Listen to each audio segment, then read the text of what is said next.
കിരണിന്റെ കല്യാണിയുടെ ഇന്നത്തെ നല്ലൊരു കഥ കേട്ടാലോ. അങ്ങനെ ഇന്നത്തെ കഥയില് സ്റ്റെഫി കാർത്തികയുടെ ക്യാബിനില് ടേബിളിന്റെ അടിയിൽ ഇങ്ങനെ പതുങ്ങിയിരിക്കുകയാണ്. ആ സമയത്ത് കാർത്തിക് ഇതൊന്നും അറിയുന്നുണ്ടായിരുന്നില്ല. കാർത്തിക മുറിയിലേക്ക് വന്നിട്ട് ദിലീപിന്റെ കാർത്തികയുടെ ഫോട്ടോസും കാര്യങ്ങളൊക്കെ ഉണ്ടായിരുന്നു മുറിയിൽ ഫ്രെയിം ചെയ്ത് വെച്ചിരിക്കുന്നത്. അതൊക്കെ എടുത്ത് നോക്കി. അപ്പൊ അത് സ്റ്റെഫി മുമ്പേ വന്നിടത്ത് മാറ്റി വെച്ചിട്ടുണ്ടായിരുന്നു. അങ്ങനെ ആ ഫോട്ടോ യഥാർത്ഥ സ്ഥാനത്തൊക്കെ കൊണ്ടുപോയി വെച്ചു. കുറച്ച് സമയം അത്തേക്ക് ഇങ്ങനെ നോക്കി നിൽക്കുകയാണ്. ആ സമയത്ത് സ്റ്റെഫി എന്ത് ചെയ്തു, ടേബിളിന് അടിയിന്ന് ഇറങ്ങി കൈ കത്തിയുണ്ടായിരുന്നു. എടീന്നും പറഞ്ഞിട്ട് കാർത്തിക്ക് നേരെ പാഞ്ഞടുക്കുവാണ്. കൃത്യ സമയത്ത് തന്നെയാണ് കിരൺ എത്തുന്നത്.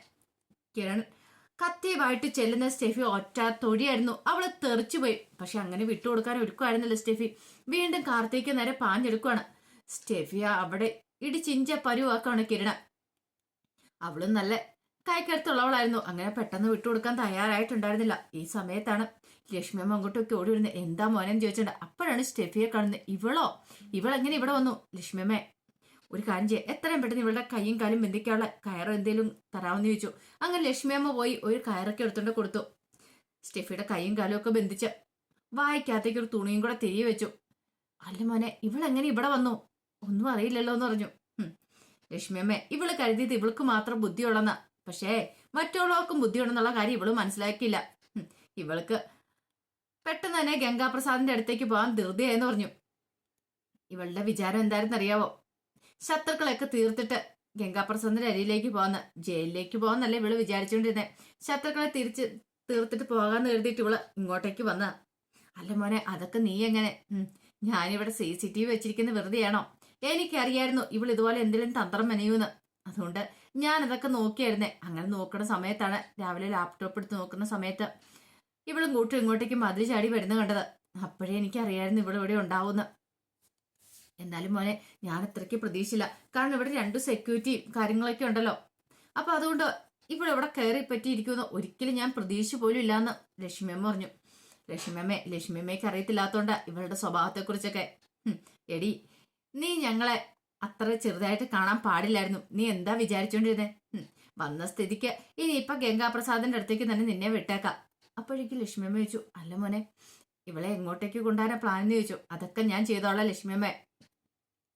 ആ സെക്യൂരിറ്റിനെ അവിടെ നിന്ന് മാറ്റാൻ പറ്റുമോ? പിന്നെ ഇതിന്റെ പുറയിലേക്ക് വണ്ടി വരുമല്ലോ അല്ലേ? വണ്ടിയൊക്കെ വരും മോനെ എന്ന് പറഞ്ഞു. അങ്ങനെയാണെങ്കിൽ കാര്യം ചെയ്യാം, സെക്യൂരിറ്റിനെ പെട്ടെന്ന് മാറ്റുക, ബാക്കി കാര്യങ്ങളൊക്കെ ഞാൻ ചെയ്തോളാം. എന്താ വേണ്ടെന്ന് എനിക്ക് നന്നായിട്ടറിയാം. ഇവളെ ഞാൻ ഇനി വെറുതെ വിടാൻ പോകുന്നില്ല. സഹിക്കുന്നതിന് ക്ഷമിക്കുന്നതിന് പരിധിയില്ലേ. ഇവളെ ജയിലിലേക്ക് ഞാൻ വിടുന്നില്ല. കാരണം ജയിലിലേക്ക് പറഞ്ഞു വിട്ടിട്ടുണ്ടെങ്കിൽ ഇവള് വീണ്ടും ഇതുപോലെ തന്നെ ചെയ്യും. കാർത്തി പറഞ്ഞു, അത് ശരിയാ കിരണേ, ജയിലിലേക്ക് ഇവള് പോയിട്ടുണ്ടെങ്കിലും ഇവള് വീണ്ടും ജയിലിൽ ചാടും. അത് പാടില്ല. അതുകൊണ്ട് വേണ്ട എന്താന്ന് വെച്ചാൽ ചെയ്യണോന്ന് പറഞ്ഞു. കിരൺ പറഞ്ഞു, ആ കാര്യം ഞാൻ ഏറ്റെന്ന് പറഞ്ഞു.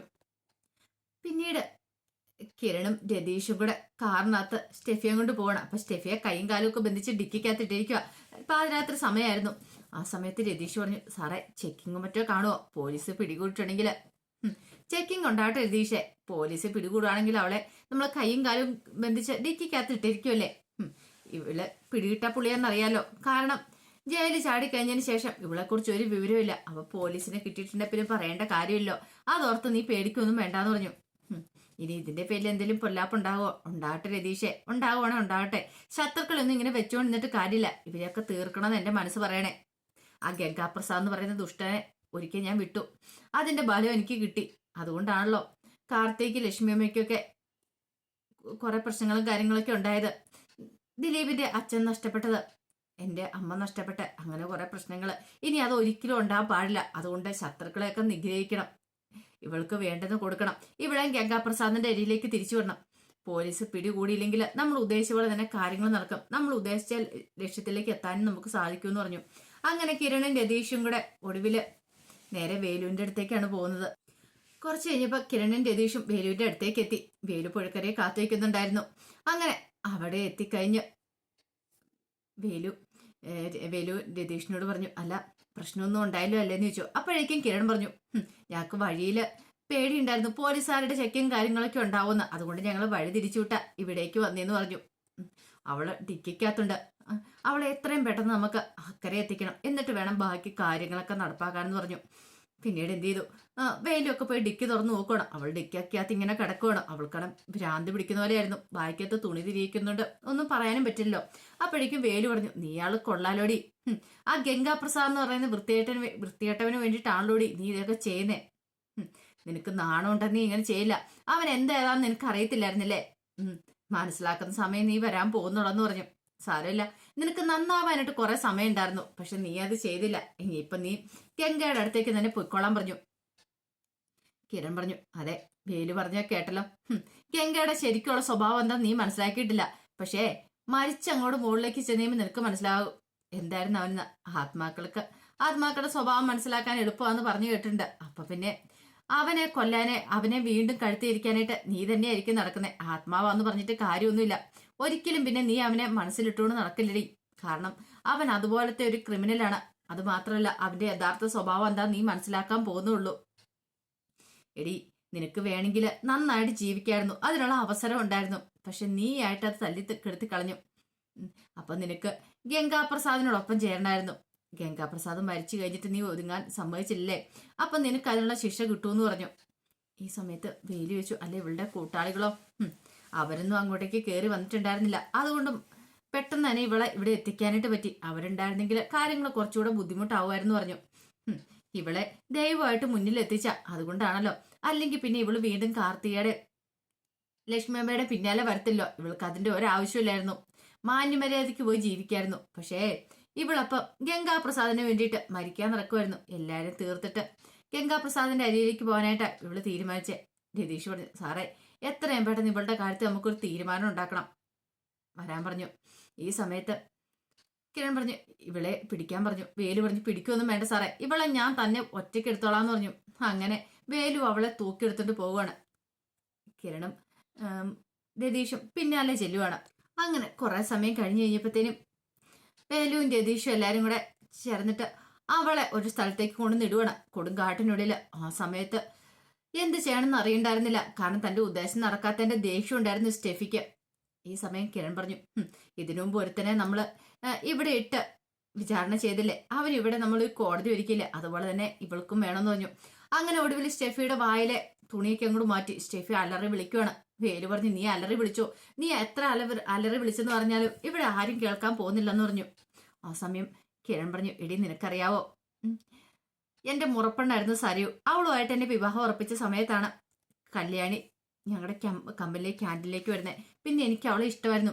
ഏത് വിധേന അവളെ സ്വന്തമാക്കണമെന്ന് ഞാൻ വിചാരിച്ചു. ഒടുവിൽ എന്റെ ആഗ്രഹം പോലെ തന്നെ സ്വന്തമാക്കുകയും ചെയ്തു. പക്ഷെ ഞാൻ പിന്നെ വേറൊരു പെണ്ണിന്റെ പുറകെ പോയിട്ടില്ല. എനിക്ക് എന്റെ ഭാര്യ മാത്രം മതിയായിരുന്നു. പക്ഷെ നീ സ്നേഹിച്ച് നീ മരിക്കാൻ നടക്കുന്ന ഒരുത്തിന് വേണ്ടി മരിക്കാൻ നടക്കുന്നില്ലേ, ഗംഗാപ്രസാദിന് വേണ്ടിട്ട്, അവൻ എങ്ങനെയുള്ളവനാന്ന് നിനക്കറിയായിരുന്നോ? ഈ പറയുന്ന അവനെ ഞാൻ ഇഞ്ച പരുവാക്കി കാട്ടിലിട്ടതാ. ഈ നിൽക്കുന്ന വേലുവിന്റെ മാമനും മാമിയും പിന്നെ വേലുവിന്റെ പെണ്ണെല്ലാരും കൂടെ ചേർന്നിട്ടാണ് അവനെ രക്ഷപ്പെടുത്തിയത്. അങ്ങനെ രക്ഷപ്പെടുത്തി കഴിഞ്ഞപ്പോഴത്തേനും അവൻ എന്താ ചെയ്തേ, വേലുവിന്റെ പെണ്ണിനിട്ട് പണി കൊടുത്തു. അപ്പൊ പിന്നെ അതുപോലെയുള്ള അവന് വേണ്ടിയിട്ടാണ് നീ മരിക്കാൻ നടക്കുവാണെങ്കിലും ഒരന്തസ്സുള്ളവന് വേണ്ടി മരിക്കാൻ നടക്കണ്ടേന്ന് ചോദിച്ചു. അത് കേട്ടപ്പം സ്റ്റെഫി ഒന്നും മിണ്ടാതിരിക്കുകയാണ്. എടി, പിന്നെ നിനക്കറിയാലോ നിന്റെ ഗംഗാപ്രസാദിന്റെ കാര്യം. മനോഹറാണ് അവനെ കൊന്നെങ്കിലും, പക്ഷെ അവനെ ഇടിച്ച് ഇഞ്ചപ്പരുവാക്കി അവിടെ ഇട്ടത് ആള് ഞാനാണ്. അപ്പൊ ശരിക്കും പറഞ്ഞാൽ കൊന്നത് ഞാനാന്ന് തന്നെ പറയാന്ന് പറഞ്ഞു. അത് കേട്ടപ്പോ സ്റ്റെഫി പ്രതികരിച്ചു, എനിക്കറിയാടാ, അതൊക്കെ എനിക്ക് അറിയാവുന്ന കാര്യം, നീ പ്രത്യേകിച്ച് പറയണ്ടാന്ന് പറഞ്ഞു. അതെ, അത് നീ അറിയണം, അതുകൊണ്ടൊക്കെയാണ് ഇനി നിനക്ക് ഇവിടുന്ന് ഒരു രക്ഷയില്ലാന്ന് പറഞ്ഞു. നീ ഇവിടെ കിടന്ന് തീരത്തുള്ളൂ, നിനക്ക് വേണേ നന്നാവാ സമയം ഉണ്ടായിരുന്നല്ലോ എന്ന് പറഞ്ഞു. ഈ സമയം വേലു പറഞ്ഞു, സാറേ, ഇനി ഇവളോടൊന്നും അധികം സംസാരിച്ചെന്നിട്ട് കാര്യമില്ലാന്ന് പറഞ്ഞു. ഇവളെ നമുക്ക് ഇവിടെ ഉപേക്ഷിച്ചിട്ട് പോവാം. ആ രാഹുലിനെ പറ്റിയ ഗതി തന്നെയായിരിക്കും ഇവൾക്ക് ഉണ്ടാവേണ്ടതെന്ന് പറഞ്ഞു. പെട്ടെന്ന് കിരൺ എന്ത് ചെയ്തു, അവളുടെ പോക്കറ്റിൽ നിന്ന് ഫോൺ എടുത്തു. ഇത് ഇവളുടെ ഫോണാ, ഇതിനകത്ത് കുറെ നമ്പേഴ്സും കാര്യങ്ങളൊക്കെ ഉണ്ട്. എല്ലാം ഗംഗാപ്രസാദിന്റെ കൂട്ടാളികളാ. ഇവളെ മാത്രം തീർത്തിട്ട് കാര്യമില്ലോ, ആമാരുണ്ടല്ലോ, ആമാരെയും കൂടെ നമുക്ക് ഇങ്ങോട്ടേക്ക് വരുത്തണം.